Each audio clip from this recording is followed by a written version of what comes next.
Hello, good morning. This is Lana Quest again. Like I said, I was going to do a video every day during the DNC because I'm not going to have my regular show on tonight. So here I am. This is Thursday morning, and my thoughts on the DNC day 3, which was yesterday. It just keeps getting better, doesn't it, guys? It just keeps getting better. So last night, forgive me because my memory's not great and I don't have my notes. I don't have anything written down, so this is just off the top. But so last night was great. We had Wes Moore, governor of Maryland, love Wes Moore. We had Hakeem Jeffries, speaking the way only he speaks, breaking down what Democrats are protecting, protecting Social Security, protecting Medicare, protecting seniors, protecting children, protecting the cost of your prescriptions. Like, just the Democrats are the party of protectors, and the sooner people understand that, the better we'll be. Because, and you know what, maybe with the DNC, and I know it doesn't reach a lot of people, but I'm pretty sure that there are tons of highlights on TikTok. And my how I do my check is that I ask my 15-year-old daughter.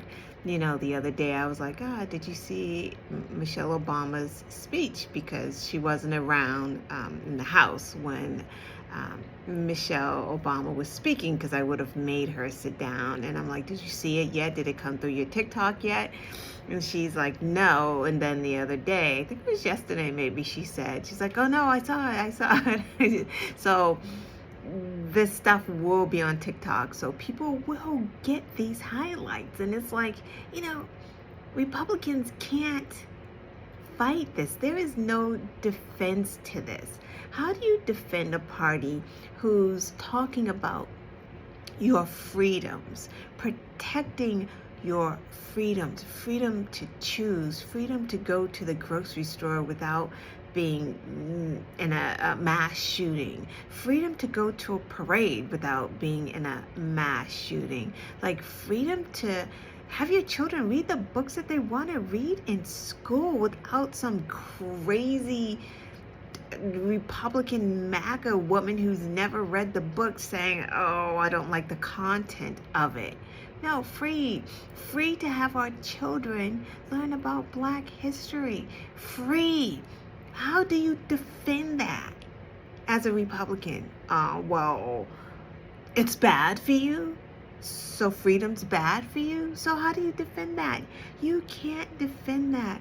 Democrats are finally doing what voters wanted them to do all along, was push back, go on the offensive.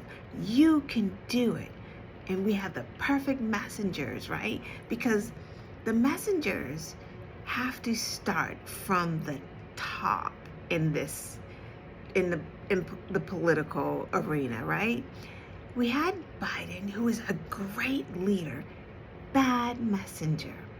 He just couldn't get it all. Everything that he needed to get out, he just couldn't get it out effectively. We knew, because we also understand what's happening in the world and what's happening in the world of politics, and we get what the Republicans are doing. However, if you're not following this stuff, you don't necessarily understand it.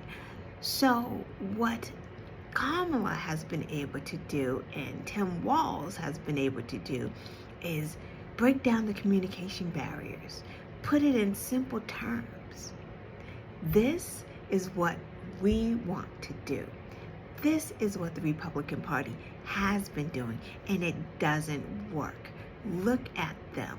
Look at how weird they are. Look what they are doing. Look at the things that they want to do. They want to track women's pregnancies. They want to track children's periods. They get upset when a store has gay pride freaking t-shirts in it. They're upset that children want to read about history other than the ones they want, them to read about. They're upset about grants that go to Black Americans. They're just upset about everything. And that's a bad look, right? That's a bad look in comparison to what the Democrats are offering. Kamala, she will lay out her plan tonight, better than I can, but we got pieces of it already.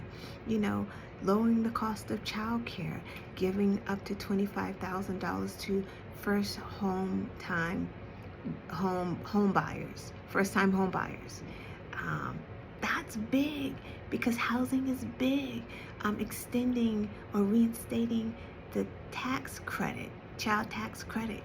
That's big. These are things that are for the people, for regular people, not tax cuts for the rich and hoping that it just one day trickles down to us. That's insane. So anyway, Oprah spoke. Amazing, short, sweet. She looked great. Her highlight was like, people are more afraid of books than they are of guns. Why? That's insane. It's absolutely insane. Then you had Tim Walz close the show. And close the show he did in 17 minutes. He told you who he was. And they even had, his football team that he coached in high school. They were there as grown men supporting him. He has touched so many lives. And no, he's not just a coach for people who don't know. He's actually the governor of Minnesota. And he's a great governor.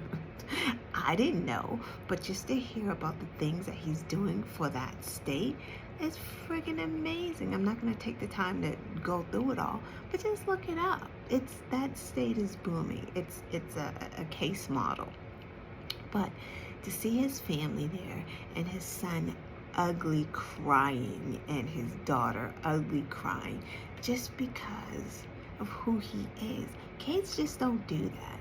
Kids just don't cry these happy tears for their parents like that. Kids aren't like that proud. They don't show that kind of emotion all the time. It's just like, but they were just crying because they are so proud of their dad, because they know that their dad is just a regular guy, and look at him. It's amazing. The Democrats are amazing. Again, the border, they hit them on just everything, on immigration, on the border, on the offense. Donald Trump killed the immigration bill. Why? President Obama told us. Because he wouldn't have had an argument. If they do something to fix it, what's he gonna whine and bitch and complain about? So that was day 3. I hope to see you guys tomorrow, where we do the wrap up in day 4. Thank you, everyone. Bye.